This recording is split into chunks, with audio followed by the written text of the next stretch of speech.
Premier ministre Paul Kabatieba a donné hier mardi le top de départ des souscriptions au programme Burkina Startup.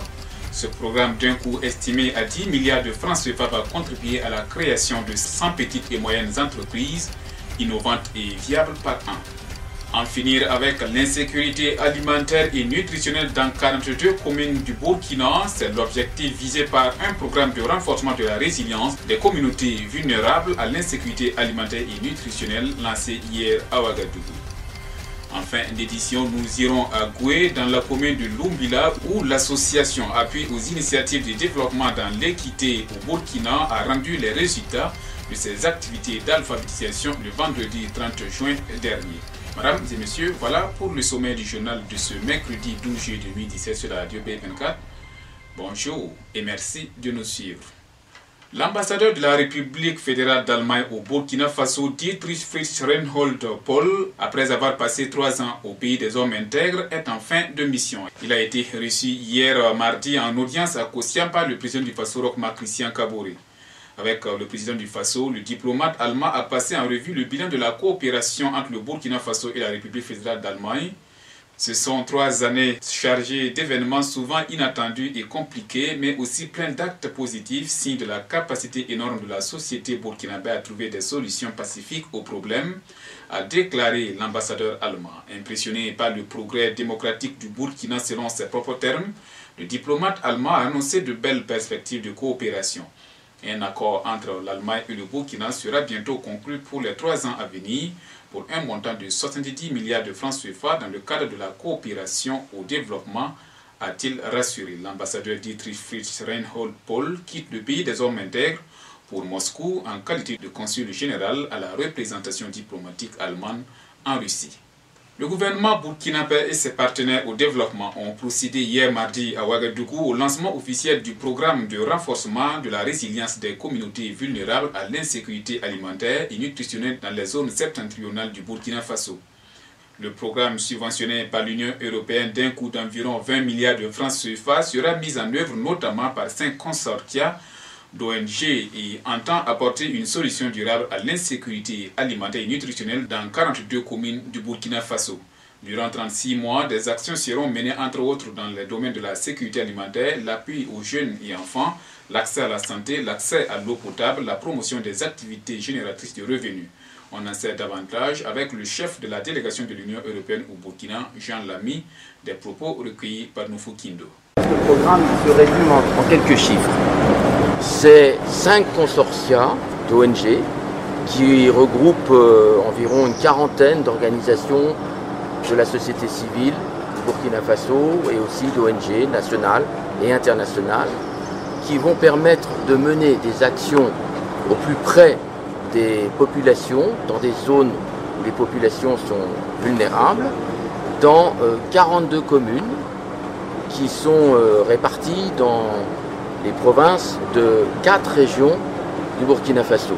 Donc la région du Sahel, la région nord, et certaines provinces de la boucle du Mouhoun et certaines provinces de l'Est. Donc au total, il y a un appui de l'Union européenne sur le fonds fiduciaire d'urgence de l'Union européenne qui est distribué à ces différents organismes en lien avec ce qui a été décidé avec les communes. Donc l'appui total pour l'ensemble du projet, c'est 30 millions d'euros, 20 milliards de francs CFA pour 3 ans pour toutes ces zones et pour un appui aux populations vulnérables.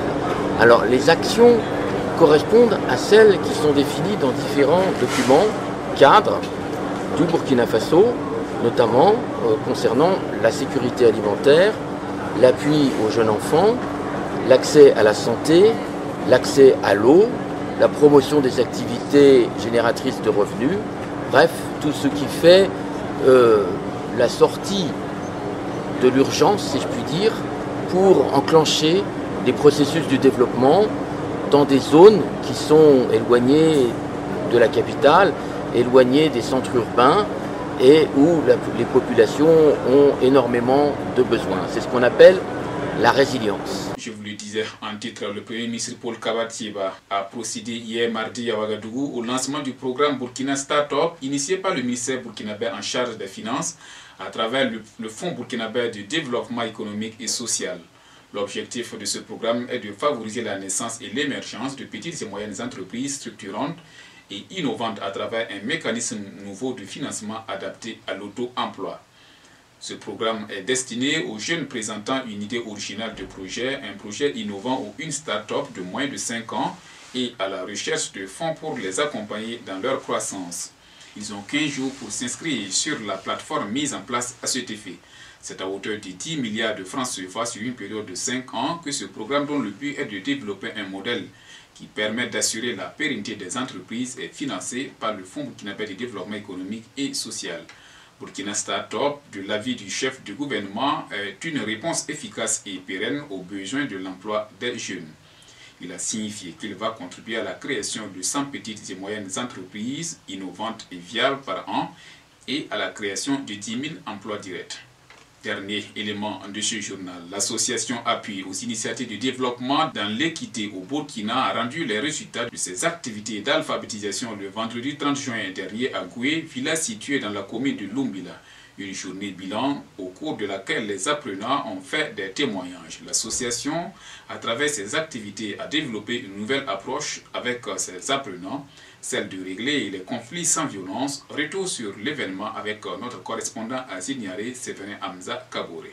Comment régler les conflits sans usage de la force? La réponse réside dans l'éducation non formelle à travers une nouvelle approche expérimentée par Aide Burkina. Et les résultats de cette approche ont été livrés vendredi 30 juin dernier. Jean Ouedraogo est le coordonnateur de Aide Burkina. Pour les résultats, nous sommes à 91% de taux de succès pour ce qui est des connaissances instrumentales, c'est-à-dire les capacités en lecture, en écriture, en calcul. Le taux de succès est à 91% à ce niveau et à 89% pour les changements de comportement. Il faut dire que nous avons élaboré une fiche technique qui nous a permis d'évaluer les changements de comportement perceptibles pour chacun des apprenants. Au cours de la séance de bilan, les témoignages des apprenants ont conquis l'attention des partenaires. Madame Deborah Ouedraogo, chargée du volet éducation à la paix, démocratie et bonne gouvernance à l'ONG RN. Ce sont de bons résultats parce que nous avons,